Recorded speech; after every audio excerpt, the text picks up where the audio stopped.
Story RH, le podcast RH qui ne vous raconte pas d'histoire. Bienvenue à toutes, bienvenue à tous.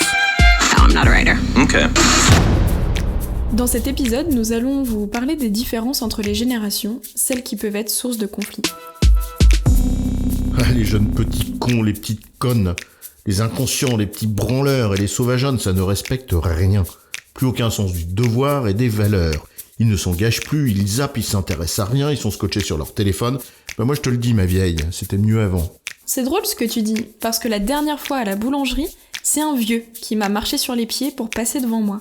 Dans le métro, c'est une vieille qui m'a insulté alors que je lui proposais gentiment ma place. Vieux con, va. Eh oui, mais finalement, le temps ne fait rien à l'affaire. Quand on est con, comme disait... Brassens. Ah, tu connais Brassens, toi, pourtant. C'est un truc de vieux, non ? Bien sûr que je connais, mon vieux. Comme quoi, on partage peut-être quelques références communes, et intemporelles surtout. Mais alors, comment expliquer qu'on entende autant parler de conflits de génération ?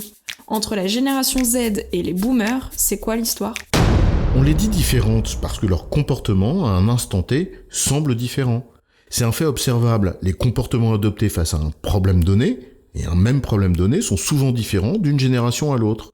Mais ils sont en revanche très souvent motivés par les mêmes besoins de fond. Et cette réponse est différente parce que chacune de ces générations n'a pas la même lecture de la situation. Au fond, en effet, les êtres humains ne sont pas si différents les uns des autres. Leurs besoins essentiels sont les mêmes, précisément parce que ce sont des personnes. Peu importe qui on est, quel âge on a, comment on s'appelle, on a tous besoin, par exemple, de sécurité, d'amour, de reconnaissance. Bref, vous m'avez comprise. Et ce qui est différent, c'est la réponse que l'on apporte à ces besoins qu'on cherche à assouvir. Et cette réponse, elle va être différente d'une personne à l'autre, pour plein de raisons, son milieu social, sa culture, son expérience, etc. Et l'appartenance ou non à une certaine génération, eh bien c'est l'un des paramètres, parmi d'autres, qui explique cette différence. Intéressons-nous donc à ce paramètre qui regroupe en fait plusieurs composantes. Tout d'abord, appartenir à une certaine génération, c'est être né à une certaine époque. On pourra dire ce qu'on veut, mais l'époque dans laquelle je suis né est forcément différente de celle de mon arrière-grand-mère qui est née en 1922. Ou que le cousin du pédalier de la bécane à Jules qui, lui, est né en 1975. Bon, oui, les époques sont forcément différentes sur le plan social, économique, géopolitique, et celles que nous traversons le sont tout au long de notre vie. Avoir 20 ans il y a 20 ans, ce n'est pas avoir 20 ans maintenant.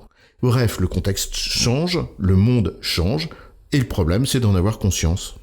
Et cette époque nourrit forcément notre expérience et la manière dont on appréhende le monde.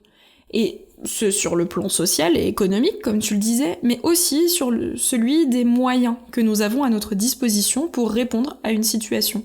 Si on parle de la techno, par exemple, elle change forcément notre expérience, notre vécu, et là encore, notre manière de répondre à nos propres besoins. Oui, c'est vrai, t'as raison. Par exemple, j'ai besoin d'informer mes amis, si chers, à l'île Maurice. Ouais, c'est loin. Bon, c'est l'occasion, évidemment, de faire un clin d'œil à des schmouks, à Sharmila, Sanjeev, Siddhat, Ashley et tous les autres. Ok, je vais utiliser Messenger, je vais utiliser des mails, WhatsApp ou Zoom. Et moi, qui ai le même besoin que toi, celui de communiquer avec mes amis à Saint-Étienne, notamment Christophe Graillon, qui nous écoute régulièrement, eh bien, je vais utiliser des pigeons voyageurs avec des missives écrites à la plume d'oie pour essayer de vivre l'expérience de ton époque. Mais même besoin, mais des réponses différentes.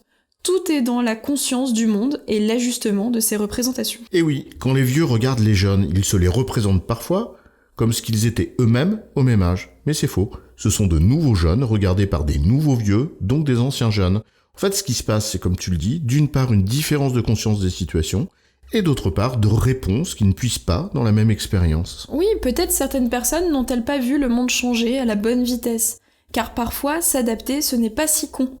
Et peut-être d'autres personnes en ont, elles, une compréhension très parcellaire. Parfois, l'histoire, le recul, cela a du bon aussi. De la même manière que la réponse utilisée peut être datée, donc décalée, et de fait moins efficace, comme les pigeons voyageurs plutôt que les mails. Ou au contraire, une réponse ne tenant pas assez compte d'une vision plus globale des choses conduit à commettre des erreurs aussi, source d'inefficacité.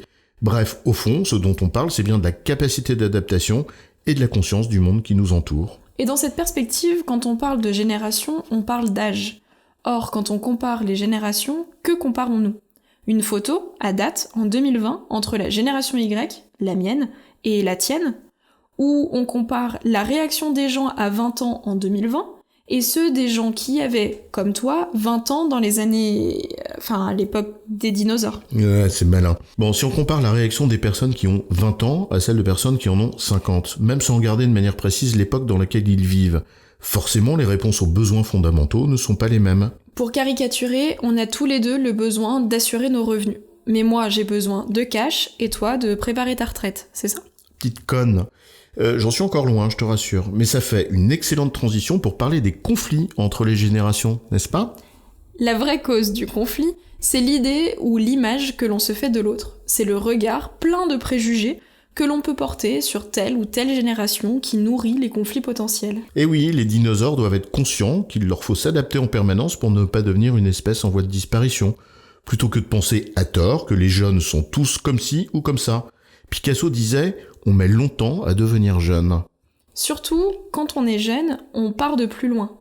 Alors les jeunes doivent garder en tête que ceux et celles qui en ont vu plus qu'eux ont aussi des choses à leur apprendre, et ne sont pas que des vieux cons. N'est-ce pas là Rochefoucauld qui disait que les vieux fous sont plus fous que les jeunes ? C'est une private joke ça ? Non, je rigole. Oui, et l'expérience ne veut surtout pas dire recopier à l'identique, parce que ça, c'est con. Transmettre, c'est élever, pas formater. En résumé, toutes les générations ont des besoins fondamentaux similaires, car ce sont des êtres humains. Mais les réponses apportées diffèrent car les cadres de référence ne sont pas les mêmes. Même besoin, mais regards parfois différents, donc réponses différentes. Ce ne sont pas les différences entre les générations qui peuvent les séparer, mais les préjugés mutuels. J'ai bon, chef ? Oui, tu as bon, mais on ne va pas en faire toute une histoire.